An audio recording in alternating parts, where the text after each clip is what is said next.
It's a beautiful day to travel on the Tidal River. AccuWeather, as always, has done an amazing job of telling us exactly. It's not raining, and it's not raining for the next 4 hours, so I don't know why we're damp. No. Or why we're looking at being damp for the next 4 hours. Well, I don't know about you, but I'm not going to stay outside for 4 hours. Yeah, I don't know about you, but I am going to stay outside for 4 hours. Why? I'm going to be stuck outside getting soaking wet for... It's not 4 hours to Keadby. 3 hours. No, it's not. Isn't it? No. In our last video, we said... It's 3 hours, and then we left it from Gainsborough. Oh, okay. All right. Well, I'm going to be standing outside for at least an hour, getting wet. One way or another, she's not going to be. Huh. I am. Are you? I need to keep an eye on you. Yeah. Just pop my head out every once in a while to make sure he's still on the back. I do actually. Yesterday I was in bed while Michael was cruising because George needed to go to bed and he was needed comforting basically. Yeah. George needs to be taken care of in these moments when the weather is really nasty. George needs to get into bed and be kept warm. And there's occasional revs back and forwards for whatever reasons, and I worry that Michael's fallen off. But I can see through the vent your legs, so I'm like, oh, still there. He's alright. You'll know I've fallen off when you suddenly hear a large series of swear words getting further away. And yeah, I watched the video back of when we arrived into West Stockwith, and I'm cowering on the back. I just don't know why I don't like to look, so I go and sit on the floor with George, and you can just hear my voice because my mic came off with all the, mic kerfuffle, and you can hear me going, "Are we okay?" And Michael's like, "Yes," and I'm like, "Are you sure?" And he's like, "Yeah." We're going to have the same thing when we go into Keadby. You're going to go into denial mode and just get down into the... I can't see it. It's not happening. Yeah, can't see it. It isn't... Nothing's occurring. Well, it's all stems from that first time we came in and you were like, there's going to be a bit of a bang. Which, if you'd been watching, you would have known it would have been a bit of a bang. It was tiny little tang. But because you were in denial, you were like, oh my God, yes, that been so much. It's going to be with the big banging. And it wasn't a big bang. It was a little Kong. No, you don't sound like that. So anyway. You sound more like, George. Yeah. Like, I'm sorry, George. It's okay, I'll be okay. Eat my Jojo. So, we're waiting for the tide to turn, which was supposed to turn 20 minutes ago. It's still going up. Well, I mean, this is, as we were saying, this is the problem with tide calculations and everything. High water was supposed to be 8:21, 10:21. Way down. And so it was supposed to be 2 hours later we get to high water here. But the problem is, these calculations are all based on, the same thing as AccuWeather and its chicken gizzards. There's math to it, there's science to it, but there's a fuzzy factor, which is you can't know everything about everything. Yeah. And so tides are not as reliable as all that. So 10:21 is supposed to be the high water. It's more like 10:40 right now, and the water is still moving up. So yeah, we're basically just waiting. So when it goes slack, is that when we'll go? When it starts to turn, they'll come out and they'll drop us and we'll go. Okay. And we're just waiting for a sign of turning. We'll arrive there still on the tide going out? Yes. Okay. Yeah, and then I'll do the button hook turn and then bring us back in to Keadby Lock. But the tide will be going that way? Yes.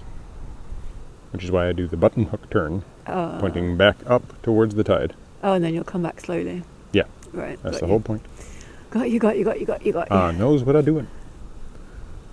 He does. I still worry. I still like to know. So yeah.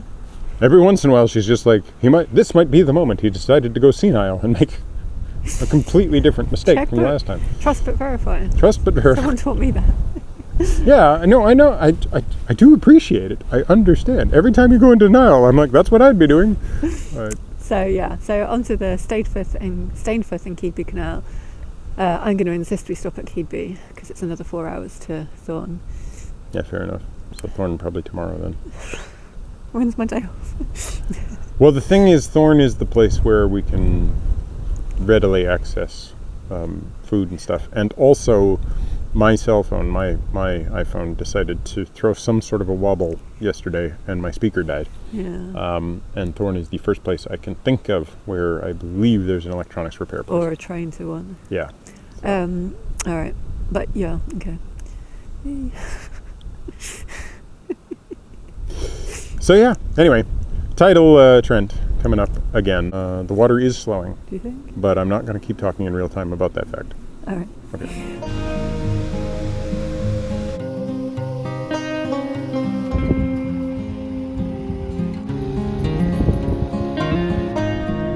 It's time. The tide's turning, the paddles are being raised, and we begin our descent to the river level. Do we need to do anything with telling Keadby that we're on our way or anything? No, they got us booked in. They know we're coming. They know it's about 2 hours and that we should be leaving around 11. I've lost track of exactly what time it is, but it's got to be close to 11. 7 minutes past. 7 minutes past 11. So yeah, we've got 2 hours essentially travel time. Will it be open then? Yeah, it should be open when we arrive. Speaking of open. Watching the gates open to reveal the tidal waters beyond is quite a nerve-wracking moment for me. There's no turning back now. Okay. What did he say? Not sure. They're going to check for any debris, I think.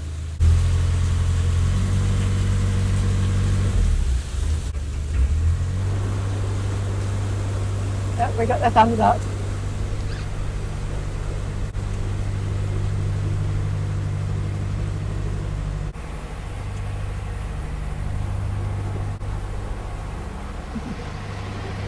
Thanks, guys.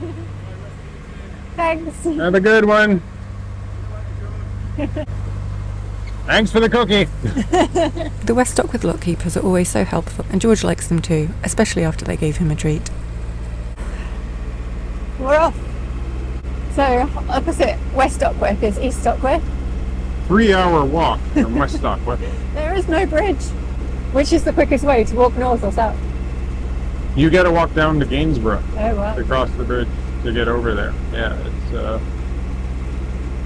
it's a substantial walk to get to East Stockwith. Literally, you can see the houses, but you can't get there. I kind of wonder if there's like competing, you know, like this bastards over in West Stockwith. No, you Easterners. You know, like, I mean, probably not in that. Where are these people from? I can't do the West Stockwith accent, or the East Stockwith. I don't know the East Stockwith accent. I've never been there. Christian building.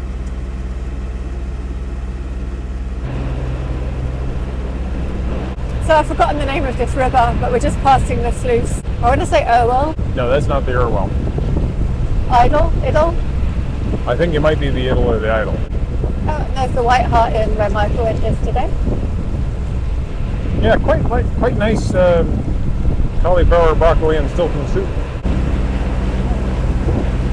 Yeah, it's a little bit windy, but it stopped raining at least. For now. And now we've left the outskirts of the villages, there's just nothing but trees either side. Some pylons in front. George is relaxed.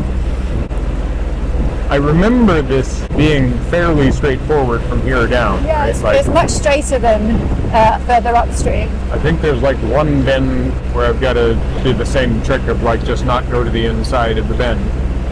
Oh, it's a bit nippy in the wind. So the last time we came up the Trent to go to Keadby, we'd actually left from Gainsborough, and I made Michael watch it, you know, just so he's prepared for what to do. Which basically comes down to this. Don't go to Hull. We were complaining, like we didn't talk about the journey at all at the end, we were just complaining about how hot we were, so I think we were quite hot. It was like a few days before we got hit with a massive storm. Yeah. Yeah. It was one of those things where the pressure was, something was weird in the weather system above England, and it was brutally hot. But today is pleasantly cold. My hands are already frozen. Oh yeah, the River Idle.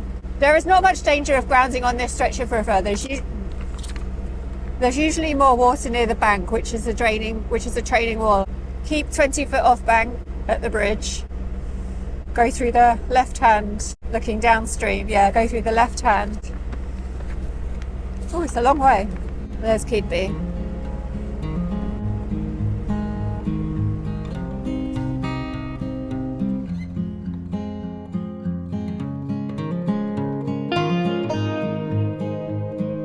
Now we've left the outskirts of West Stockwith and we're a little further north. We pass the buildings of the tiny village of Keadby.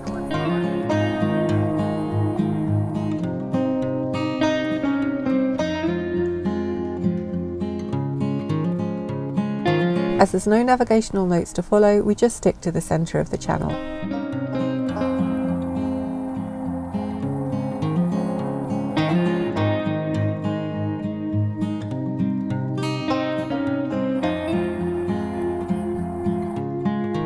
By the time we reach Gunthorpe, the wind has picked up a little and the water's started to get a bit too choppy for my liking.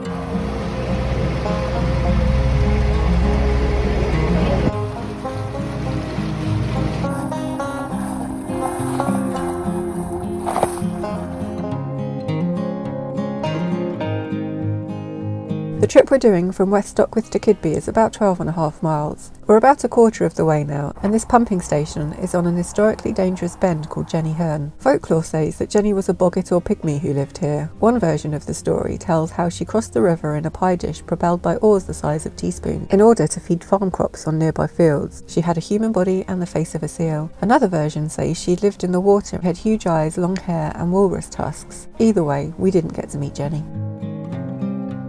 The sight of this mill means we've reached the village of Austin Ferry.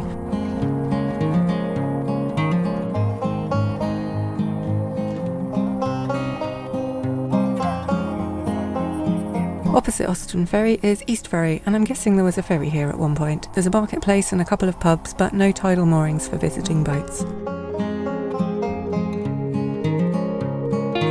We're in an area known as the Isle of Axholme. The Dutch engineer Vermuyden drained the area to reclaim the land in the 17th century. Before that point, the Don, the Idle and the River Trent surrounded the area, forming an island, hence the name Isle of Axholme.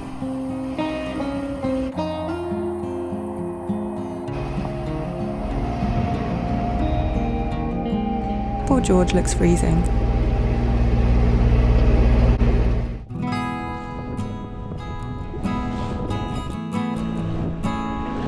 The wind has really picked up now, and the water is definitely a bit too choppy for comfort. It feels a lot worse sitting on the bow than it does on the stern, so we all stay at the back of the boat. There's nothing dangerous about this. The waves aren't high enough to breach the boat. It just feels a little uncomfortable, and I'll be glad when we reach Keadby. Luckily, for the most part, we're travelling into the wind. If it was a crosswind, it would have been more uncomfortable.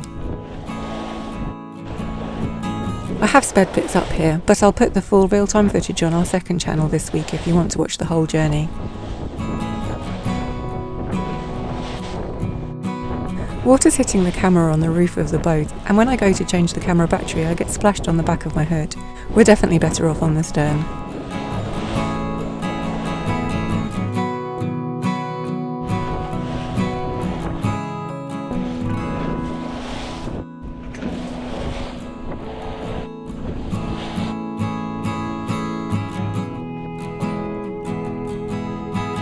We spot some ducks taking refuge on a piece of driftwood as we approach Butterwick. We're still in the Isle of Axholme, and Butterwick was named after a butter farm, which seems appropriate. Opposite West Butterwick is East Butterwick, which is smaller. I guess less butter was made there. And if you want to go from one Butterwick to the other Butterwick, it's a 12-mile drive.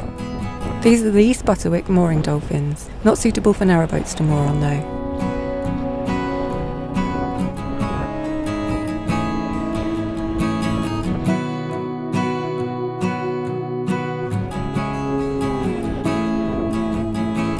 At the north end of West Butterwick is another old mill. Somehow I never get bored of seeing these.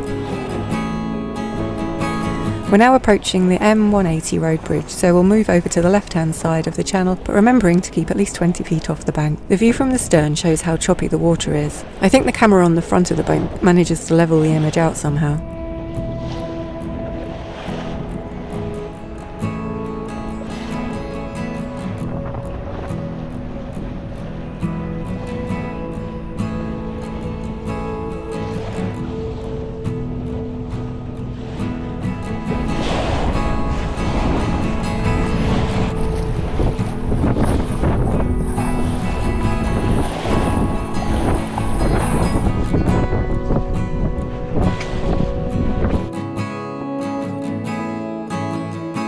We reached Althorpe, which is to the west of the river, and Berringham is to the east of the river, so really not far to Keadby now.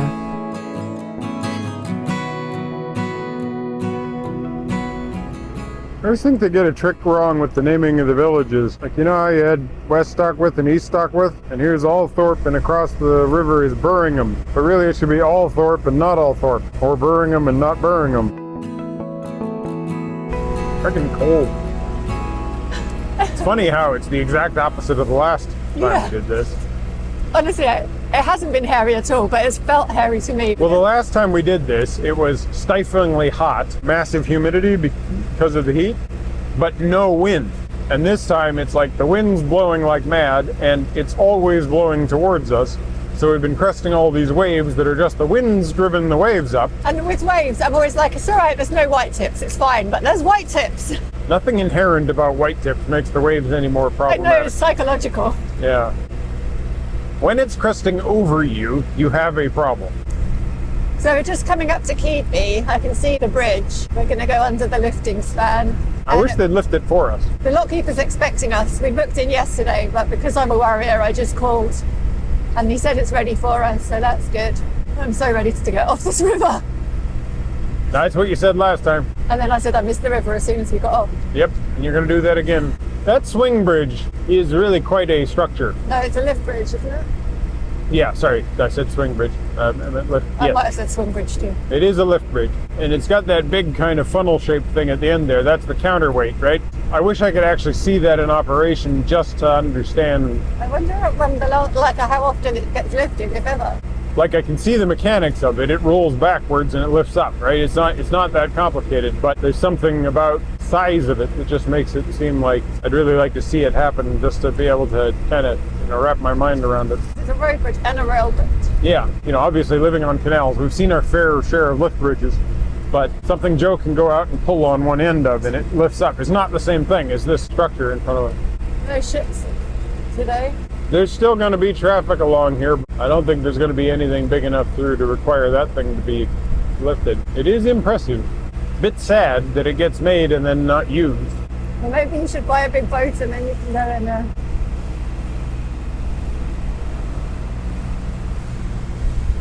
That's an interesting smell. What is it? Asphalt, burning petrochemicals plus benzene. I think that white tower with the glass just behind the green light. No, that makes the sense. Make them the sense of. Don't want to do Trent Falls? I'm fine with it.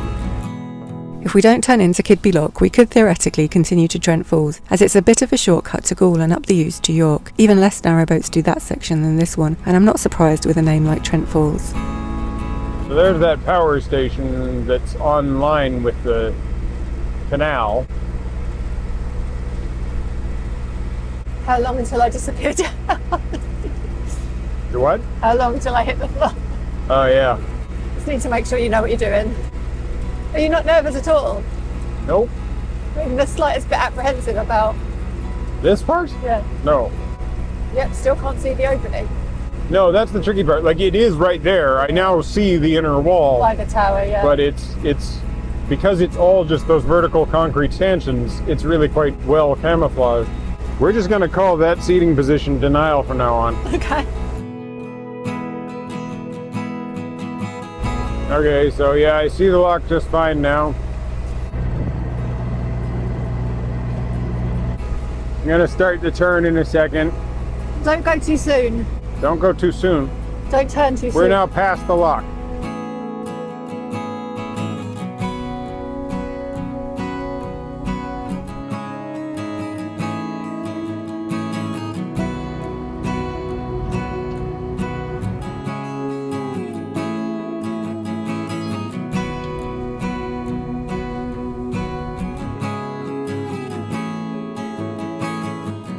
Slow right down.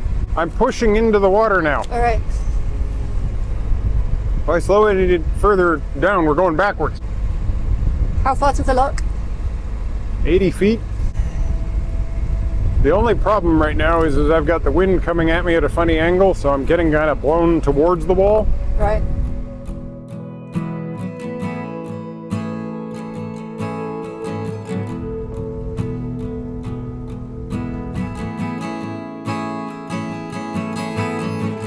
Okay, you want to get this rope?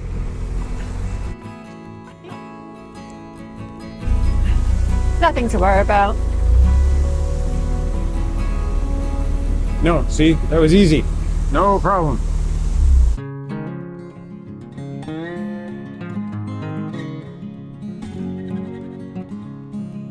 The lockkeeper's been operating the lock from this rather splendid tower, which gives him a good view of the river, the lock and the canal. Below us we can see the canal water mixing with the river water.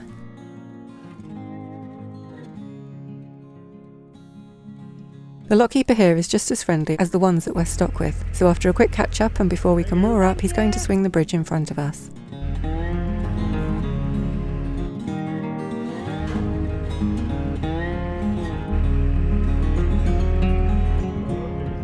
Back to the peace and calm of the canal, and now we can moor up and get warm again.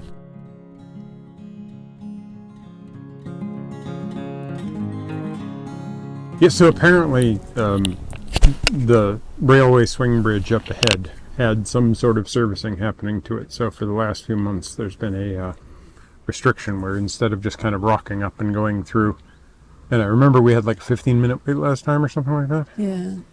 Wasn't long.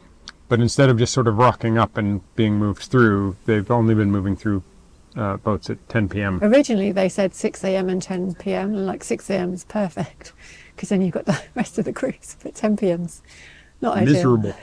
Yeah. So, because obviously it's dark now. All right, so yeah, hope you enjoyed the video. Hopefully that's the end of the video. Thanks for watching. Something we do into that part? Yeah. Thanks for watching. Give us a thumbs up. Comment down below. Subscribe if you haven't already. Subscribe to Minimalist, Maximal Velocity. And more. And more, where we're doing not just our time-lapse videos, but also chats about nonsense and nonsense about chats. Just sing George in the thing. Oh yeah, George is sitting over there in the corner. She's little wee tiny George down here. Yeah, but and also click that bell if you want notifications. If that's still a thing, which I still don't know if that's still a thing, because I just started getting a whole bunch of notifications for somebody I haven't been subscribed to for months. Yeah, well, they're probably paying. I don't know. If you're doing that trip, don't worry too much about the turn into the lock. It's really easy. Even if you're doing it on a really windy day. Yeah.